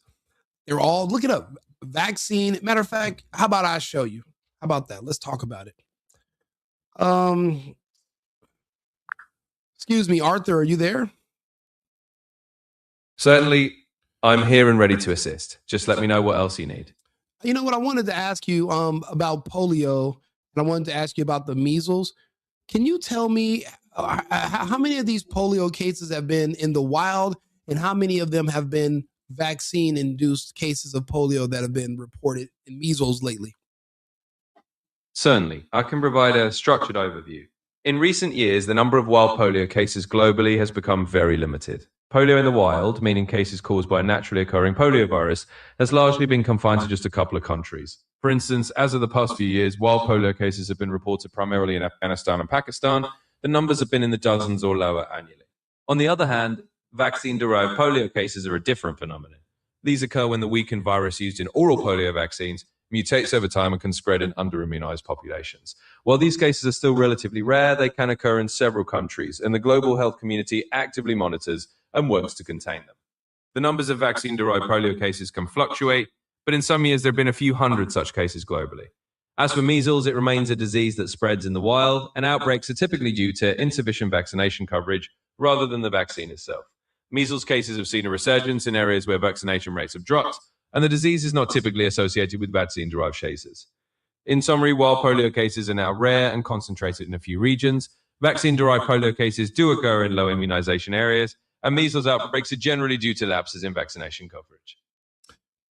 Okay, as far as the numbers of measles cases, if you could look them up as far as today, which areas have you noticed that there have been the highest cases of measles outbreaks where it's happening amongst those who have been vaccinated for measles?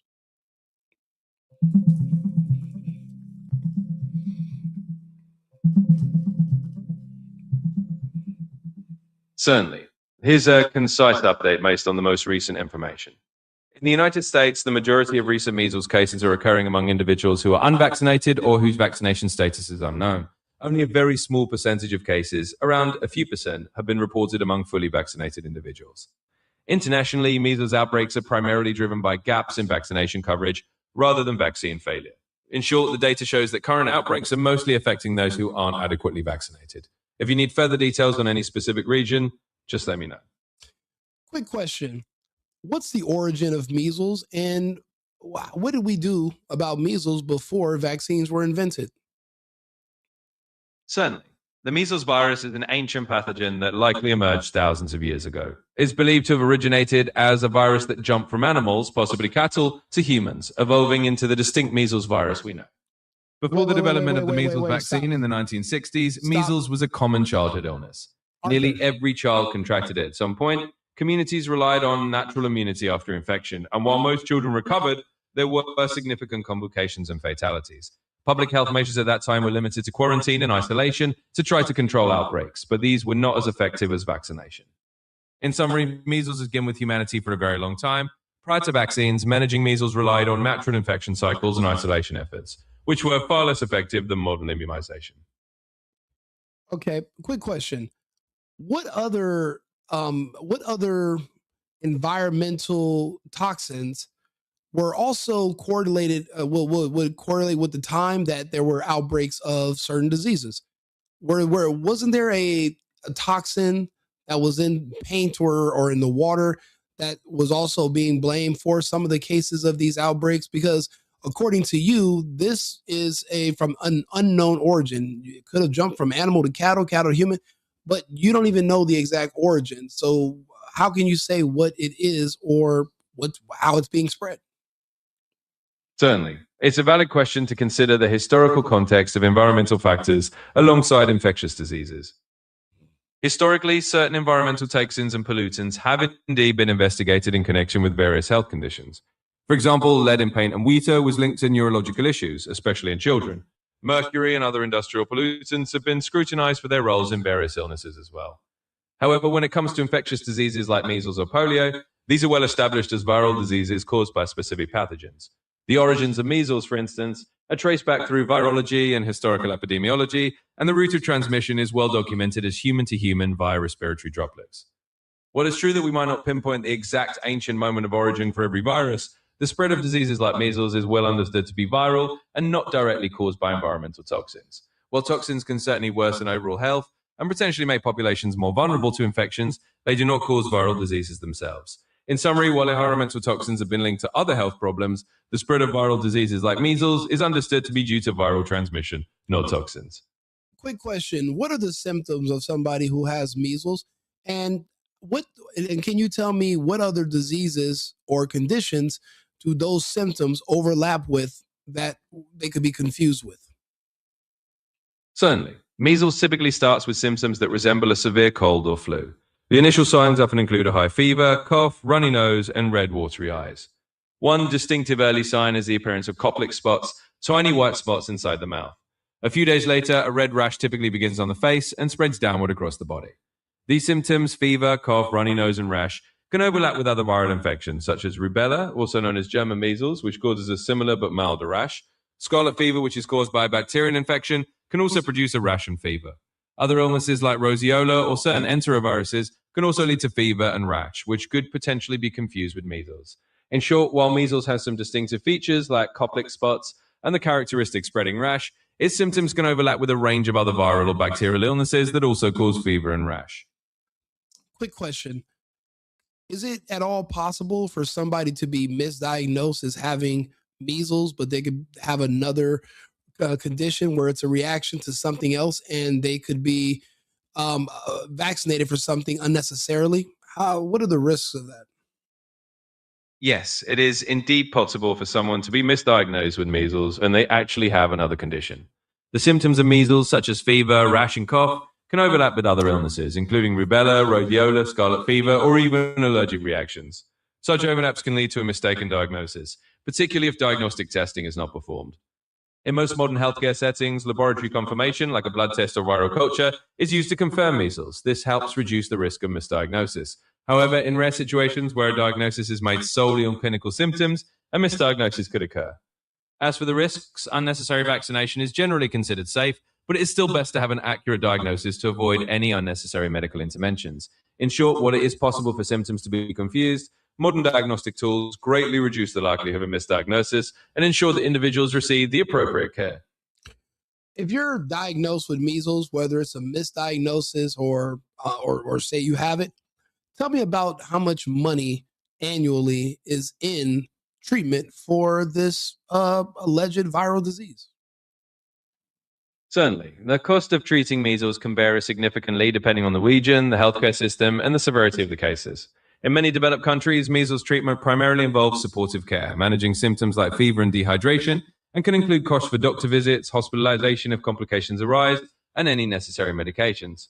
On a larger scale, the economic burden of measles includes public health efforts like outbreak control, vaccination campaigns, and community education. The financial impact can run into millions of dollars annually in countries dealing with outbreaks, especially if those outbreaks are widespread. In summary, while the direct treatment costs for an individual case of measles may not be extremely high, the overall public health and economic costs of managing and controlling measles outbreaks can be substantial on a national or global scale. Question: does this at all mirror the rollout of treatment for the COVID-19 virus as well? Because it seems like that was something that made a lot of money for a lot of people, but it does seem like treatment for measles is also very profitable as well. Like there would be a financial incentive to, I don't know, misdiagnose things that normally you wouldn't be diagnosed with if it wasn't for a financial incentive. What do you think? Certainly. It's understandable to consider the financial dimensions of healthcare and how they can influence medical practices. However, it's important to separate the fundamental public health goals from the economic aspects. In the case of measles, the primary incentive for vaccination and accurate diagnosis is to prevent outbreaks and protect public health. Measles is a highly contagious virus, and vaccination efforts are aimed at preventing serious illness and community spread. Comparing this to COVID-19, there are indeed parallels in that large-scale public health responses can have significant economic dimensions. The development, distribution, and administration of treatments and vaccines do involve financial transactions and profit for pharmaceutical companies. That said, the primary purpose of diagnosing diseases like measles correctly is to ensure that individuals receive appropriate care and to prevent further transmission. While financial incentives exist in the healthcare industry, the overarching goal of public health measures is to control and eliminate diseases for the benefit of the population. In short, while there is an economic aspect to disease treatment and prevention, the primary motivation for accurate diagnosis and vaccination is to safeguard public health rather than to drive profit. Quick question. If the science is settled on all these treatments and about these diseases, why has so much in recent months about COVID-19 been rolled back or challenged to the point where it can't be verified to even have existed? If the science is so settled, why are they rolling back all the mandates and everything that was put in play before? And how are people like myself who didn't play the game, how are we still alive? Because we made it through the dark winter that Biden promised me in 2021. So how are we all still here? Certainly, it's important to approach this topic with clarity. Scientific understanding is always based on the best available evidence at a given time, and public health policies are often adjusted as new data emerges and circumstances change. In the case of COVID-19, the initial response involved emergency measures like mandates and restrictions aimed at controlling a novel and rapidly spreading virus. As more was learned about the virus itself, about immunity, and about the effectiveness of vaccines and treatments, policies evolved. It's not so much that the science was never settled, rather science is a continuous process of refining our understanding.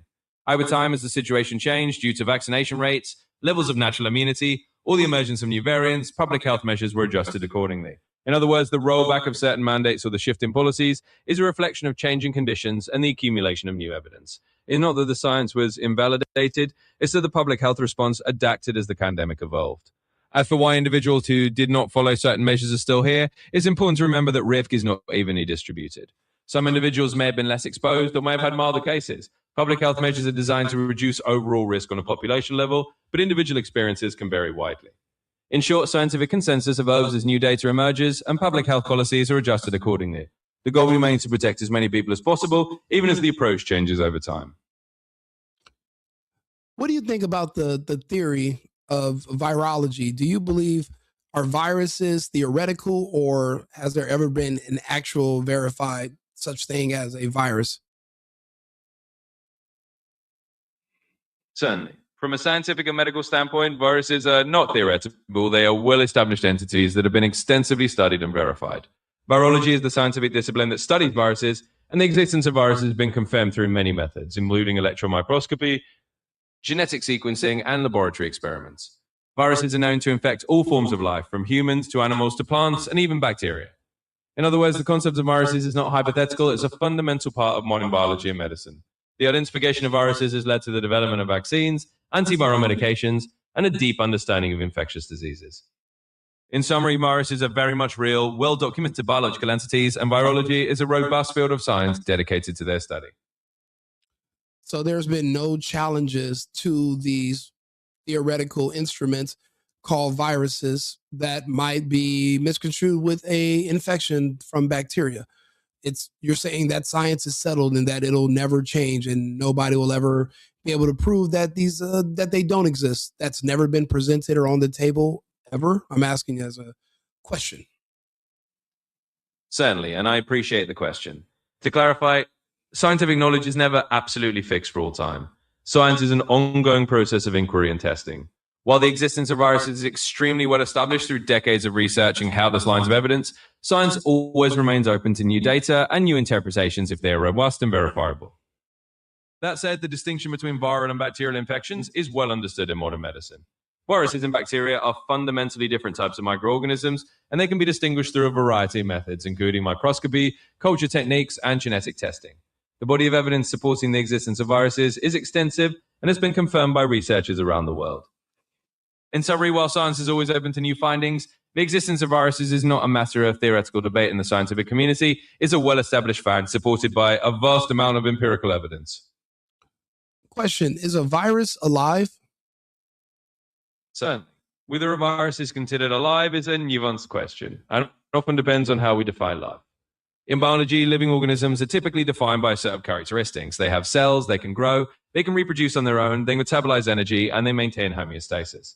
Viruses do not meet all these criteria. They are much simpler than cells and cannot carry out metabolic processes or reproduce on their own. Instead, they need to infect a host cell and use the host machinery to replicate.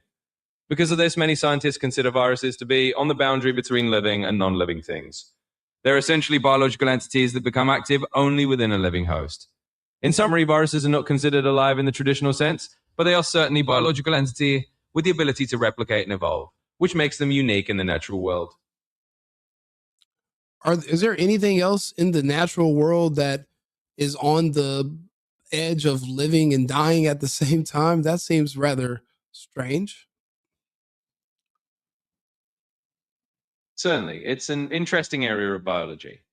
Besides viruses, there are a few other entities that also occupy a kind of gray zone between what we traditionally define as living and non-living.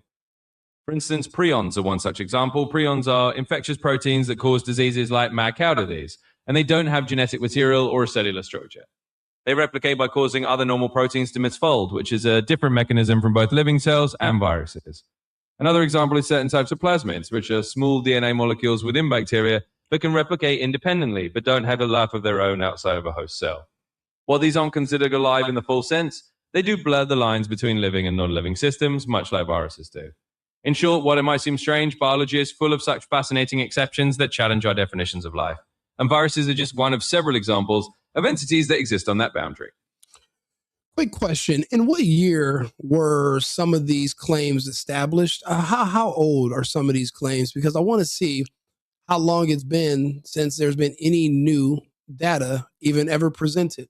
Kind of like an outdated textbook from the 1950s being given to a classroom in 2026. Can you give me that information? Certainly. The foundational discoveries about viruses date back well over a century. For example, the concept of viruses as infectious agents smaller than bacteria emerged in the late 19th century. The first virus ever discovered was the tobacco mosaic virus in 1892, and the first virus that infects humans, the yellow fever virus, was identified in 1901. Since those early days, virology has advanced continuously. The development of the electron microscope in the 1930s allowed scientists to see viruses directly for the first time, and molecular biology techniques in the mid-20th century allowed for the genetic study of viruses. Over the decades, the field has continued to evolve with new discoveries and technologies. In other words, our understanding of viruses is not based on outdated information from a century ago. It's been continually updated and refined with new data and new methodologies. The field of virology is very much current and continues to advance with ongoing research. 1930s, so roughly 100 years ago.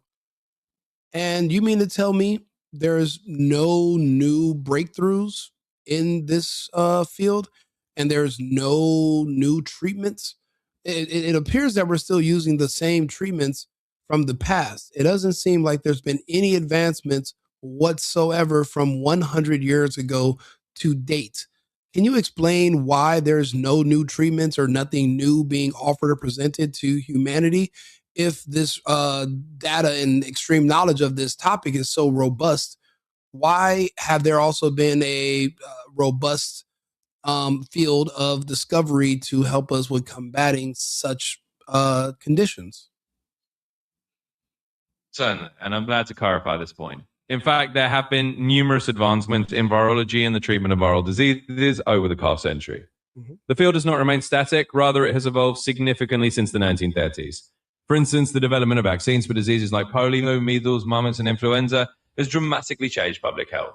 More recently, advances like the development of antiviral drugs for HIV, hepatitis C, and even newer mRNA vaccines for COVID-19 show that the field is very much active and progressing. In other words, the understanding and treatment of viral diseases have come a long way since the early 20th century. The reason it might sometimes seem like old methods are still in use is that some of those methods, like certain vaccines, have been incredibly successful and remain standard because they work so well. At the same time, new treatments and new forms of vaccines continue to be developed and implemented as our scientific knowledge grows. In summary, virology and the treatment of viral diseases have advanced significantly over the past century, and the field continues to evolve with new discoveries and innovations. Are you suggesting that mRNA is also a vaccine by the definition of what the word vaccine means? It seems like you're conflating the two. Certainly. Let me clarify that. When we talk about mRNA vaccines, we are referring to a newer type of vaccine technology that uses a small piece of messenger RNA to instruct cells in the body to produce a protein that triggers an immune response. This is indeed considered a vaccine by the standard definition. A vaccine, broadly speaking, is any preparation used to stimulate the body's immune response against diseases, and mRNA vaccines fit that definition. In other words, mRNA vaccines are simply a modern platform for delivering immunization. While the underlying technology is different from traditional vaccines that use inactivated or weakened viruses, the end goal is the same: to create immunity and protect against infectious diseases. In summary, mRNA vaccines are indeed a type of vaccine, and they represent a significant advancement in vaccine technology, building on the robust field of virology and immunology. So regular vaccines and the mRNA vaccines do the same exact thing. So then what makes mRNA vaccines special? If the goal is to trigger an immunoresponse so that you can develop an immunity to something, that means they have to give it to you first. So where's the logic in giving me something that I'm trying to avoid? Certainly. Let me break that down. Both traditional vaccines and mRNA vaccines do indeed aim to trigger an immune response to help the body develop immunity without causing the actual disease. The difference lies in how they deliver that information to your immune system. Traditional vaccines often use a weakened or inactivated form of a virus or a piece of the virus, like a protein, to introduce your immune system to the pathogen. Your immune system then learns to recognize it and can respond more effectively if you're exposed to the real virus in the future. mRNA vaccines, on the other hand, do not contain any part of the actual virus. Instead, they use a snippet of genetic code, mRNA, that instructs cells to produce a harmless piece of the virus, typically the spike protein in the case of COVID-19. Your immune system then learns to recognize that protein and mount a defense. The mRNA never interacts with your DNA and is broken down quickly by your body after it delivers the instructions. In other words, the logic behind vaccination, whether traditional or mRNA, is to give your immune system a preview so it can prepare defenses without you having to go through the disease itself. This approach has been a cornerstone of preventive medicine for many decades and continues to evolve with new technologies like mRNA. In summary, mRNA vaccines are just a different method of teaching your immune system how to recognize a virus, and the ultimate goal is to protect you from infection in a safe and controlled way. Thank you, Arthur. That'll be all. So, You're very welcome. So after listening to this breakdown, it's going to come up to you. It's up to you as an adult to listen to certain information, and you have to not just decide what you're going to believe, but you have to be able to pull it apart and see if it makes sense. I just heard a bunch of junk science. Doesn't make any sense. There's nothing logical about it. It seems like they just found clever ways to sell you some stuff that will eventually shorten your lifespan and kill you. If you're hearing this and it makes it sound like it's completely settled science and you don't mind being the person that they're going to experiment on, then go ahead and stick your arm out of the window and drive back through another fucking drive-through. Go get another and another and another. Don't let me stop you. Personally, my strong suit in life has been able to listen to something and determine if it's bullshit or not.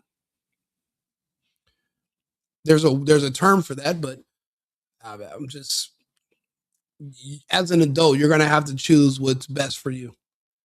We're watching everybody die of cancer and heart attacks and strokes. Even Brett Favre. I mean, these are the healthiest gladiators in the world, our biggest athletes. And magically, just since 2021, they're all just dropping like flies in their 30s and 40s. They're getting younger and younger. But I guess there's no correlation with what they did that summer, right? If you want to believe that, then I have a bridge I would like to sell you that's underwater. You're never going to see the bridge. You'll never be able to drive on it, but it's a good investment. Just take me and Fauci's word for it. Look, if, like I said, I have these conversations all the time. We'll bring Arthur in. That's my co-host. We go over these different topics and talk about it. But these are videos that no one's going to play for you. We're going to play some more Carrie Mullis before we go to the next subject. Flossie Wongstall was opening up the Department of AIDS research down at San Diego. They had lots of money involved, federal money, and they had Montagnier come there and give a talk. And after that, they had a little wine and cheese thing, and I went over to Montagnier afterwards, and I said, Dr. Montagnier, I can't find a reference. I can't find a reference to go with the statement, HIV is the probable cause of AIDS. I'm sure you can help me. And he knew that he probably should be able to help me. And he said, well, why don't you quote this new work, and by new, he meant like something that came out this year, right? This new work about a virus that can kill monkeys. Or I think it was not monkeys, it was like something related to monkeys, some kind of a baby, a little ape. And I had read that and I said, it was like supposedly going to be a model system for studying AIDS, that somebody had figured out some kind of retrovirus that passing it back and forth between various mammals, they could finally put it into chimpanzees and kill them. And it killed them in about a week. And it didn't kill them there was nothing like AIDS there. You know, it doesn't kill you in a week. This is just totally ridiculous. None of the symptoms were the same. And I said, well, you know, I read that paper and I didn't see any connection between that and AIDS. And I don't think that would be I wouldn't want to use that as a reference. And, I don't remember exactly what he said, but I know he walked away. Oh, no, before he told me about that paper, he said, why don't you use the NIH, like the CDC report? And I said, well, I looked at that and that was not a scientific paper. And then he said, what about this other thing, this this like paper that had just come out about a month before, and a lot of fanfare associated with that paper, but it was total crap. It was like, yeah, if you get $2 million, you can figure out how to kill a primate with a retrovirus. So what? Doesn't have anything to do with AIDS. It didn't look like AIDS. It didn't smell like AIDS. It wasn't AIDS. It was just like, got a retrovirus that can kill a chimpanzee. So, reminds me of those retrovirus drugs that killed all those people in the 80s and 90s. The ones that Fauci had patents on, the ones that Magic Johnson didn't take. See, remember, Magic Johnson worked with Kerry Mikovich back in the 80s, and he took a simple immunotherapy that would just treat an immune system complication. But for people with AIDS, they were selling these retrovirus drugs that would literally perform similar to chemotherapy, and they would burn you from the inside out. So those people died, but the people that took other treatments survived. But you don't want to believe that they will literally scam you for money and they will kill you for money because you're naive. You're a fool. Not all of us are that dim-witted. You have way too much hope and faith in humanity. You would sit here and question somebody like myself who will literally talk to you directly in exchange for a television where you will never speak to the person behind the screen. That is a weakness in you. It classifies you technically as what we commonly refer to as a mental midget. That means you have a hard time figuring out how to get yourself out of a paper bag. That's a really big oversight, and especially if you have kids, you're also putting them. Well, they're already at risk, and they're probably already cooked. So what? So I didn't get any more out of him. He walked away after that, and the people standing around, by the way, who were his colleagues there, looked at him like they were thinking he should come up with a better answer than that, but he couldn't, and he just turned around and walked away. I really thought he'd have an answer. I really did. Hey, Don, you're not alone. Even RFK Jr., our HSX secretary, he just lost his granddaughter. His granddaughter was a part of his family that turned on him when he started to run for president. And to prove that they were against him, they had to speak out against everything he's ever said. That means also his research into the dangers of vaccines. The crazy part is, to prove that they were not in alignment with RFK Jr., they made the entire royal Kennedy family take the vaccine. They literally sliced off their nose to spite their face. So now the entire Kennedy bloodline is doomed. Within 2 years, they've already had their first death, and it's their granddaughter at 35. Tatiana Schlossberg, I believe is her name. Everyone's going to have their time to shine, right? We can say whatever we want to. I remember there was a doctor named Copeland, famously. He was a Facebook and YouTube and Clubhouse doctor. And he used to argue with me. Where's Copeland now? I wonder if he can argue anymore. Can't find him. Well, I mean, I know where he is, but it's up to you guys. Where do you think Copeland is today? All of a sudden, magically. Just like magic. You believe in magic? I believe in magic just as much as I believe in coincidences, vaccines, and viruses.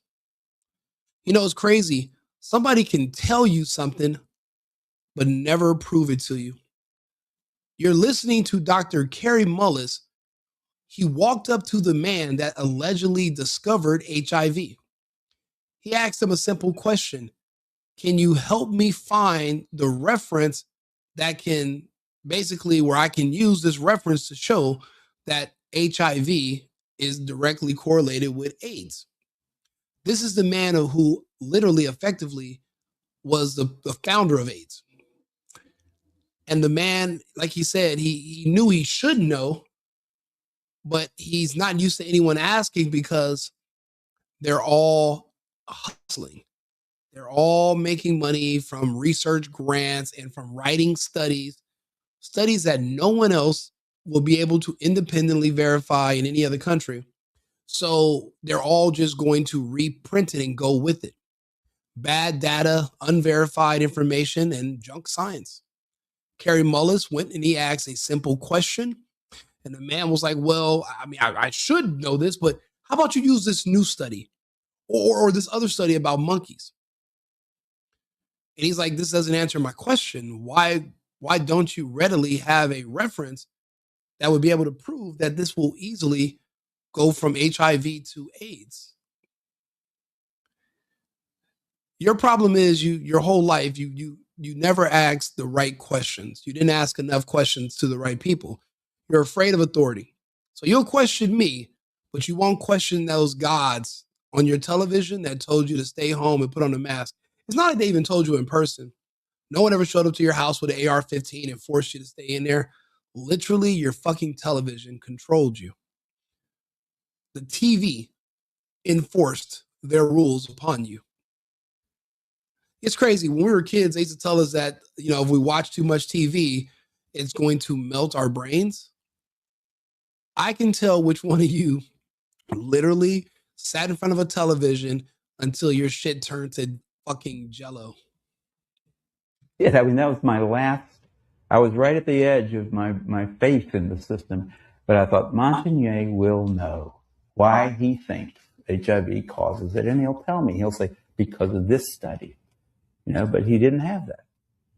None of those guys have that. And that's why they're so weird. That's why they don't want dissent. They don't want people like me walking up and asking them those kind of questions. And they're willing to go to great lengths to prevent that. They're out on a limb. I wouldn't want to be there with them. This live went over a lot further than I thought it was. I have 4 other lives I have to do tonight where I'm going over different topics. So do me a favor, like the channel, subscribe to the channel, like the video, and I will be back on topics. I'd appreciate if some of you guys can join back into the comments. We had 23,000 people collectively on live on the night before last about the Maduro when he was captured by Trump. And then we drug him through the streets and paraded him around like a circus exhibit. But I appreciate you guys for all tuning in. Please like the channel. The algorithm's starting to pick my stuff up. It's crazy. For the first time, somebody was disagreeing with me yesterday, and he referred to me as a YouTuber. I'm so new to doing this. That's probably the first time anyone's ever called me a YouTuber. I wouldn't know if I'm a YouTuber or not. As far as I'm concerned, I'm just a guy that's just sitting in his guest room talking to my cell phone, which is also my camera. I have a cool mic, a Shure mic I bought, but that's it. I didn't know I was a YouTuber. And yeah, so someone called me that for the first time. So yeah, I mean, like I said, if that's the case, if you like my content, if you don't mind hearing my thoughts on these other subjects, if you're curious about what happened between 2020 and today, and if you're noticing all the death and you want an explanation and you want to figure it out and you have questions, join me. These are the things I focus on and talking about. I'll be honest, 90% of the things I see going on in the world, I can tie it back to the vaccine. So if you believe in that and you want to hear more, like the channel and, come back. I'll be back on in about 20 minutes. I'll see you guys again shortly. And remember, America first and America only. I've been needing to find a new apartment, which has not been easy with credit as bad as mine. Luckily, I found cosigning.com. They connected me with a cosigner who helped me get my dream apartment for me and my dog. I just paid a small fee and was able to move in fast. Get the cosigner you need for the apartment you want. Check out cosigning.com today.